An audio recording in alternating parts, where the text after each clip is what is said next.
IUPAC नामकरण में आगे बढ़ते हुए अब हम एक नई प्रकार से कार्बन को लिखेंगे और जिस तरीके से एग्जाम में भी पूछा जाता है और NCERT के क्वेश्चन भी लगभग उसी तरीके से आते हैं। ठीक है, तो वो कार्बन लिखने का एक तरीका है और हम उसको अपनी भाषा में कह सकते हैं कार्बन लिखने का आलस है।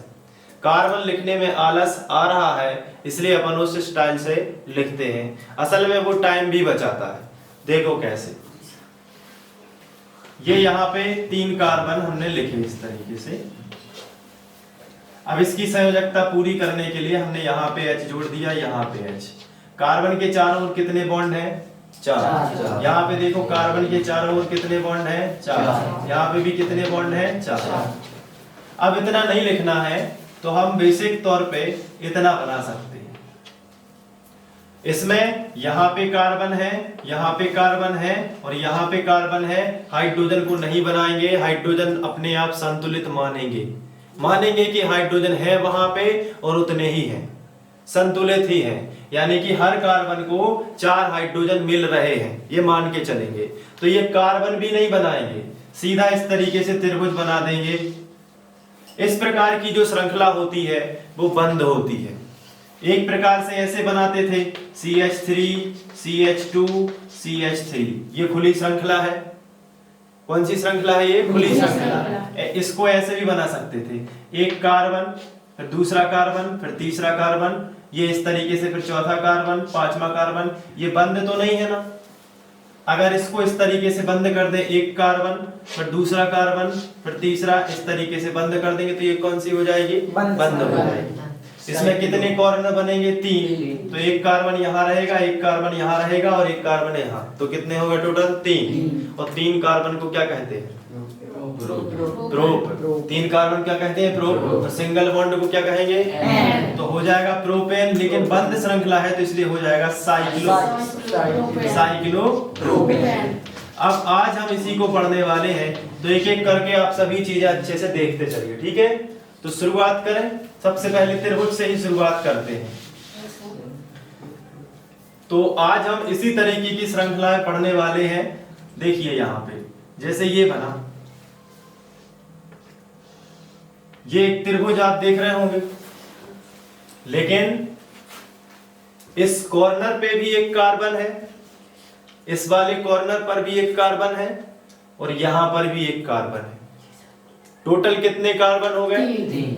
3 कार्बन को क्या कहते हैं? प्रोप। क्या कहते हैं? प्रोप। और कहीं भी डबल बॉन्ड तो नहीं लगा ऐसा? नहीं सर। तो इसका मतलब सभी जगह क्या है? Single bond. तो सिंगल बॉन्ड को क्या कहते हैं? तो प्रोप प्लस एन क्या हो जाएगा? प्रोपेन। तो इसका नाम हो जाएगा प्रोपेन। लेकिन ये सही नहीं है क्योंकि ये पूरी तरीके से बंद है और बंद आकृतियां हैं, ऐसे भी हो सकती है, ये भी बंद है सभी तरीके से। जी सर। ये भी बंद है, देख रहे हो? जी सर। अगर हम यहाँ पे एक और बना दें, ये भी देखो, ये भी बंद है कि नहीं है? जी सर। तो इस तरीके की बंद आकृति में एक शब्द लगता है जो हर जगह लगेगा, वो है साइक्लो। क्या लगेगा? साइक्लो। तो ये प्रोपेन है, लेकिन इसके आगे क्या लगाना पड़ेगा? साइक्लो। तो इसका पूरा नाम क्या होगा? साइक्लोप्रोपेन। तो इसका क्या हो जाएगा? साइक्लोब्यूटेन, क्योंकि इसमें कितने कार्बन हैं? 4। तो इसका नाम होगा साइक्लोब्यूटेन। समझ रहा है कि नहीं? जी सर। इसका क्या होगा बताओ? 1 2 3 4 5, इसका नाम क्या होगा? साइक्लोपेंटेन। वेरी गुड, इसका होगा साइक्लोपेंटेन।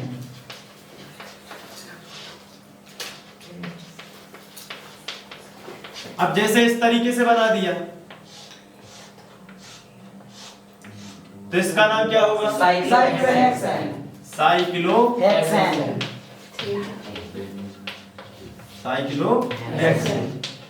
अब आप में से कुछ बच्चे ये सोच रहे होंगे ये तो बेंजीन जैसे, तो ये बेंजीन नहीं है। बेंजीन तब तक नहीं होगी जब तक बीच में रिंग नहीं होगी। ये बेंजीन नहीं है, ये क्या है? साइक्लोहेक्सेन, जो कि ये कार्बन कार्बन की, सिंगल कार्बन कार्बन की बंद श्रृंखला है, सिंगल बॉन्ड वाली। तो इसे क्या कहेंगे, साइक्लोहेक्सेन। तो इसी तरीके से हेप्टेन भी हो सकती है। तो इतना ही बहुत है, ठीक है। इस तरीके से कार्बन को पढ़ना। तो ये अब एक तरीके की है। अब अगर इसका एक नेक्स्ट लेवल बढ़ाते हैं, जैसे इस तरीके से आपको दिया है और यहाँ पे मान लीजिए Cl जोड़ दिया, यहाँ पे क्या जोड़ दिया, Cl। तो अब बताओ आप कि इसका नाम क्या होगा। सब लोग दिमाग लगाओ अपना अपना और नाम बताओ इसका। 1 क्लोरोसाइक्लोब्यूटेन।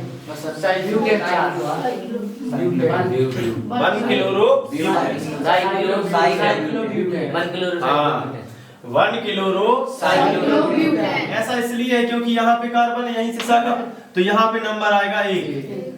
तो बाकी अब 2 3 4 कार्बन हो गए। 4 कार्बन को क्या कहते हैं, ब्यूटेन। और सिंगल बॉन्ड ले तो ब्यूटेन, लेकिन बंद है तो साइक्लोब्यूटेन। लेकिन क्लोरो प्रतिस्थापी यौगिक है तो इसको कहाँ लिखते हैं, सबसे पहले तो आएगा 1 क्लोरो,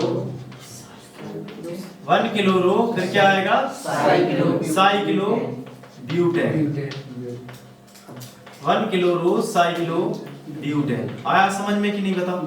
तो इस तरीके से यौगिक बना सकते हैं। चलिए मैं आपको कुछ देता हूं, एक्सरसाइज करिए यहीं पे फटाफट, बिना प्रैक्टिस के कुछ नहीं होगा।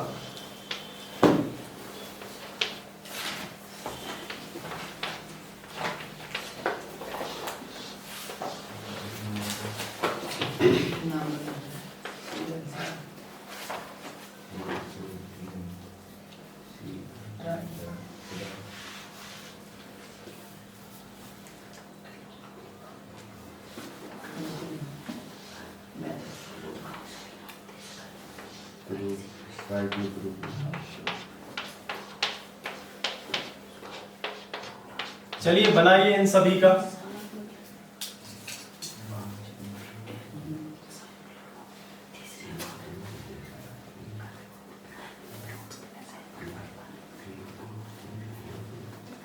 लिखो सवाल 1 2 3 साइक्लोप्रोपेन। 1 2 3 साइक्लोप्रोपेन। Very good.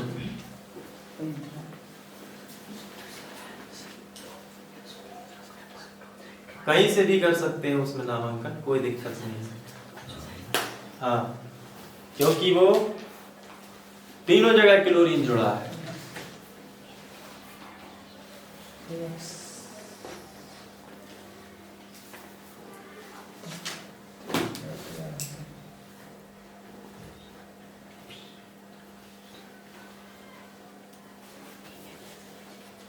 चलिए पहला जो है वो हमने दिया था, उसमें कहीं से भी नामांकन। तो कितने क्लोरीन है, 3। तो यहाँ पे यदि 1 कर दे, यहाँ पे 2, यहाँ पे 3, तो तीनों पे जुड़े हैं तो तीनों नंबर लिखने पड़ेंगे।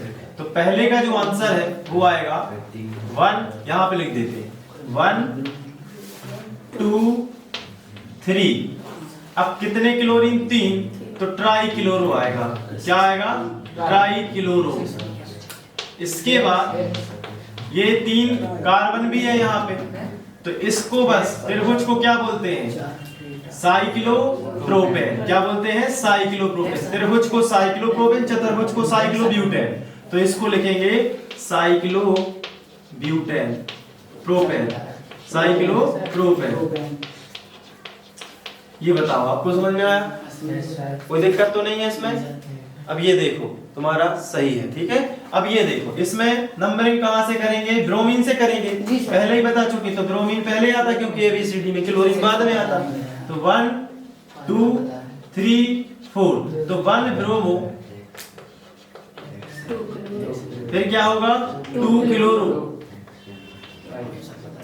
और चतुर्भुज को क्या कहते हैं, साइक्लोब्यूटेन। तो क्या लिखेंगे, साइक्लोब्यूटेन। ठीक है, बताओ आया समझ में। इसका और नाम देखते हैं, ये बहुत ही इंपॉर्टेंट है, ये आ सकता है एग्जाम में। इसको देखो ध्यान से, कहीं से भी नंबरिंग करेंगे तब जब सभी जगह जुड़ा हो, कहीं से भी। तो यहां से कर लो 1 2 3 4 5 6। अब यहां पे देखो 1 पे भी जुड़ा है, 2 पे भी जुड़ा है, 3 पे भी जुड़ा है, 4 पे भी, 5 पे भी, 6 पे भी। तो सबके नंबर लिखे जाएंगे 1 2 3 4 5 6 कितने क्लोरीन हो गए टोटल 6। तो 6 क्लोरीन को बोलेंगे हेक्सा क्लोरो। क्या बोलेंगे? Hexa chloro. Hexa chloro. और इसको क्या बोलते हैं? साइक्लोहेक्सेन। इतने को क्या बोलते हैं टोटल? साइक्लोहेक्सेन। क्योंकि ये भी 6 कार्बन है तो हो जाएगा साइक्लो, चूंकि बंद है कार्बन कार्बन। अभी तो क्लोरीन के लिए लिखा है हेक्सा क्लोरो, लेकिन ये कार्बन भी तो है यहाँ पे, तो इनके लिए, और कार्बन बंद है तो बंद के लिए साइक्लो। और 6 कार्बन को बोलते हैं, क्या बोलेंगे बताओ? हेक्सेन, क्योंकि सिंगल बॉन्ड भी तो है, तो साइक्लोहेक्सेन। ये किसका सही है? सर ये तो सर हेक्सा का सर मतलब सही ठीक है, कोई दिक्कत नहीं। बाकी अब थोड़ा ध्यान रखना इन सब चीजों का, ठीक है? इनको आप नोट कर लीजिए। 7 8 सर हेक्सा क्लोरो क्यों हुआ है ये बताना है। 2 क्लोरीन के लिए डाई क्लोरो, 3 क्लोरीन के लिए ट्राई क्लोरो, तो 6 क्लोरीन के लिए hexa chloro. Di tri tetra पेंटा हेक्सा हेप्टा ऑक्टा, ये तो बढ़ते जाते हैं, तो वही रहेगा।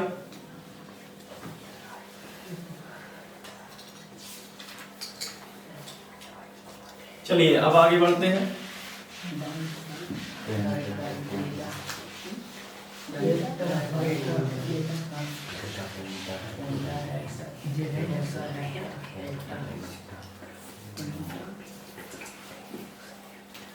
इस तरीके से देखिए यहाँ पे CH3 CHCl CH2 Br CH, यहाँ पे जोड़ लेते हैं C2H5 और यहाँ पे जोड़ लेते हैं CH3। चलिए ये बनाइए, थोड़ा सा दिमाग लगना है इसमें।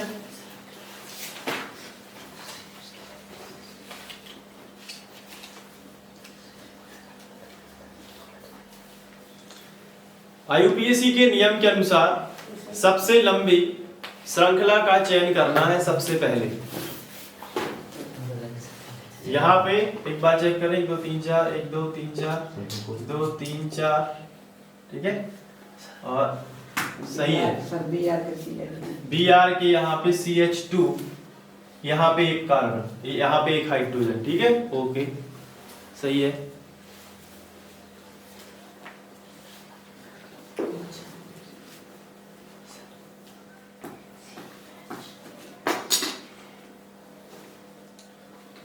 ओके, अभी अपन देख रहे हैं इसको कि किस तरीके से करना है।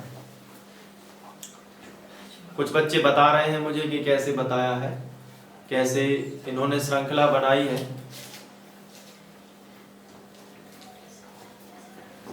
चलिए अब यहाँ पे देख लेते हैं, सबसे लंबी श्रृंखला का चयन करना है, ठीक है? तो सबसे लंबी श्रृंखला का चयन करेंगे तो ये बनेगी।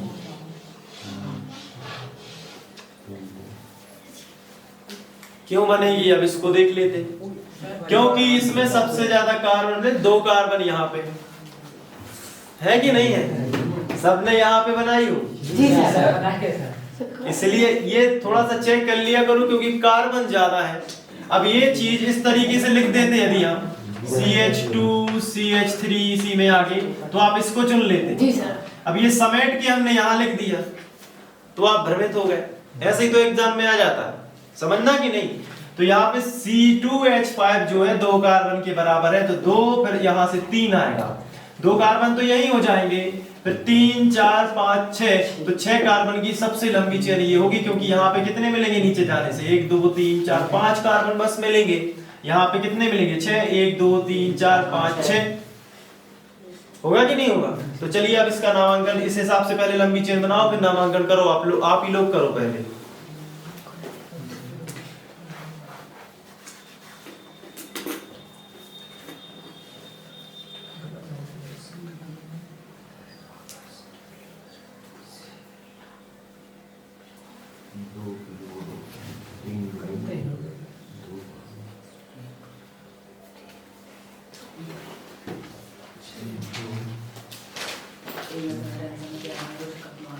यहां से होगी नंबरिंग, है ना? 1 2 3 4 5 6। तो अब यहाँ पे शाखा में कौन कौन है? 2 पे क्लोरीन है और 3 पर क्या है? ब्रोमीन है। तो 3 पर ब्रोमीन पहले लिखेंगे, तो 3 ब्रोमो। फिर होगा 2 क्लोरो, क्या होगा? 2 क्लोरो। फिर क्या होगा? 4 मेथिल, क्योंकि 4 पर क्या जुड़ा है? मेथिल, तो क्या होगा? 4 मेथिल। एथिल मेथिल सब बाद में लिखे जाते हैं, पहले प्रतिस्थापी यौगिक का नाम लिखेंगे ये वाला। तो क्या है बताओ? 4 मेथिल। और फिर सबसे आखिरी में श्रृंखला का नाम लिखेंगे, जो लंबी चेन है उसका नाम। तो उसमें लंबी चेन में कितने कार्बन? 6 को क्या बोलेंगे? हेक्स। और सिंगल बॉन्ड है तो एन, तो क्या हो जाएगा? हेक्सेन। साइक्लो तो नहीं लगेगा बताओ? साइक्लो तो नहीं लगेगा बताओ? नहीं लगेगा। साइक्लो क्यों नहीं लगेगा बताओ? क्योंकि बंद नहीं है। क्योंकि क्या नहीं है? बंद नहीं है।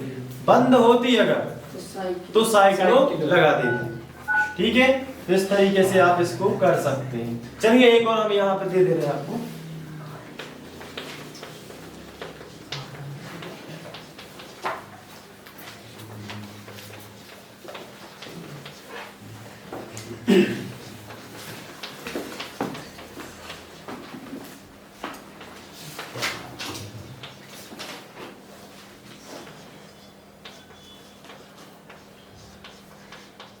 इसको बनाओ।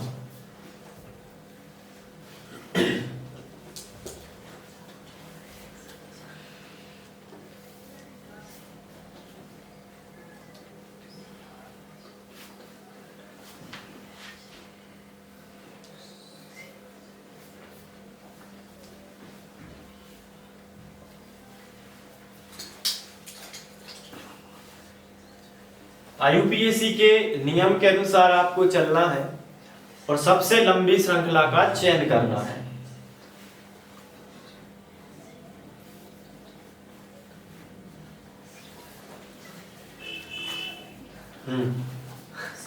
श्रृंखला आपकी सही है, आपकी भी सही है, बस आपको अब नाम देना है। ठीक है, मोनू इसका नाम बोलो। 115 try bromo hexane. 115 try bromo hexane. Try bromo है। यस। ओके, चलिए अब इसको एक बार बना लेते हैं। आपने किस तरीके से बनाया मैं आपको एक बार बता देता हूँ। देखिए ये लंबी चेन है क्योंकि इसमें सबसे ज्यादा कार्बन है। अब आप यहाँ पे एक चीज देख रहे होंगे कि CH भी बाहर निकल गया, तो इसको कैसे बनाओ? CH भी तो बाहर है। अब कहीं से भी दे दोगे तो ये तो बाहर निकलेगा ना, तो इसको कैसे बनाओगे? उल्टी साइड से। ऐसे? जी सर। हाँ ये हो सकता है। चलिए वो भी इस तरफ से अपन ले सकते हैं तो भी सही है। ये एकदम सरल तरीका हो जाएगा, मैथिल बाहर आ जाएगा। तो इसमें देखो आप 1 पे क्या है, ये थोड़ा सा इसी तरीके, अगर ये एग्जाम में आएगा तो आप इसी तरीके से करेंगे तो ज्यादा इजी होगा। ठीक है, 1 2 3 4 5 6। तो यहाँ पे 1 पे 2 ब्रोमीन है। तो क्या लिखोगे यहाँ पे? 1 1। एक ब्रोमीन यहाँ भी तो है 5 पे, तो एक सी चीज जुड़ी है ना, तो वो नंबर साथ में लिखेंगे। 5 भी आ जाएगा क्योंकि ब्रोमीन ही तो जुड़ा है, तो 5 भी आ जाएगा। कितने ब्रोमीन टोटल?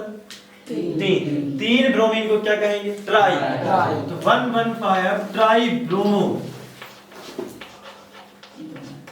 और अब लंबी चेन का नाम बताओ।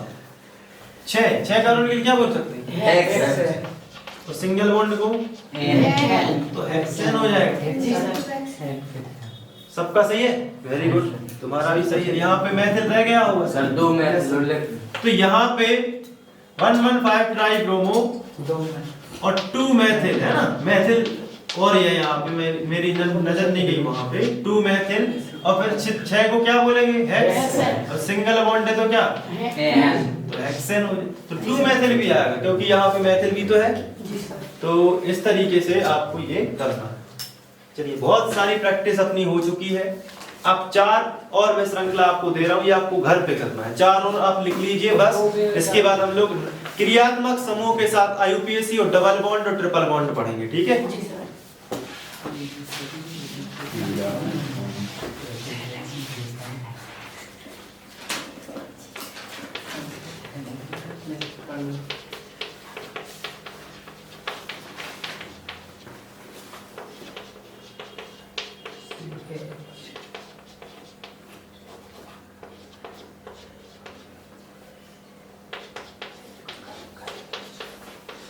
अब श्रृंखला में ये भी चेक करना है आपको कि संतुलन है कि नहीं है।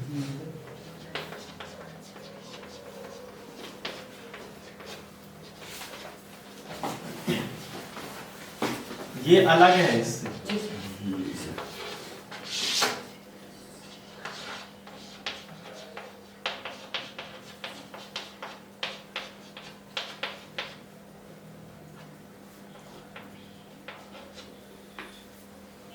ये सी है।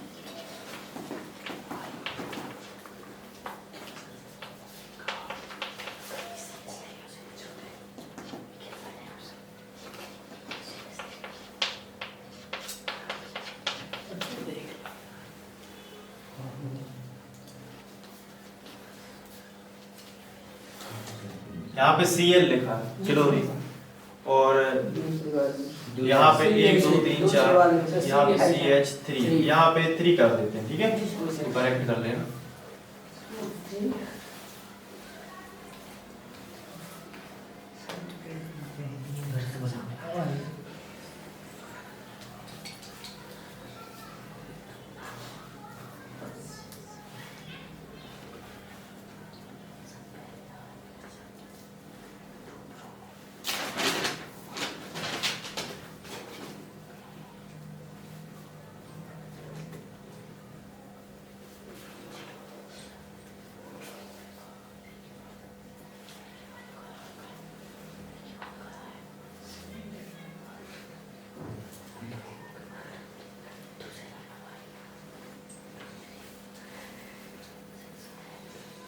ठीक है, तो बस इसके बाद अपन आगे बाद में पढ़ेंगे, ठीक है।